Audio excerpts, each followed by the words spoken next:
সেদিন সন্ধেবেলায় আমি, দিদি, সানন্যা আর অনি মিলে ফুচকা খেতে বেরিয়েছিলাম, কিন্তু রাস্তায় দেখি ফুচকা কিন্তু বসেনি। কিন্তু এসেছি যখন, তখন কি কিছু না খেয়ে বাড়ি ফেরা যায়? তাই আমাদের বাড়ির কাছেই এই স্মোকি বাউল একটা রেস্টুরেন্ট ছিল, সেইটাতেই প্রবেশ করি। আমাদের ইচ্ছে ছিল ফুচকা খাওয়ার, তাই একটু আপসেট ছিলাম। কিন্তু অনিকে দেখো, ও কিন্তু খুবই এক্সাইটেড। তারপর আমরা চিকেন ললিপপ অর্ডার করি। এই চিকেন ললিপপটা কিন্তু খেতে সেই টেস্টি ছিল। ফুচকা না পাওয়ার দুঃখটা কিন্তু অনেকাংশে কমিয়ে দেয় এই চিকেন ললিপপটা।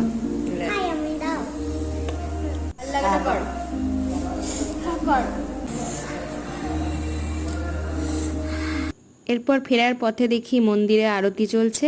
ব্যাস, আজকের মিনি ব্লগ এই পর্যন্তই। দেখা হবে পরের ভিডিওতে। টাটা।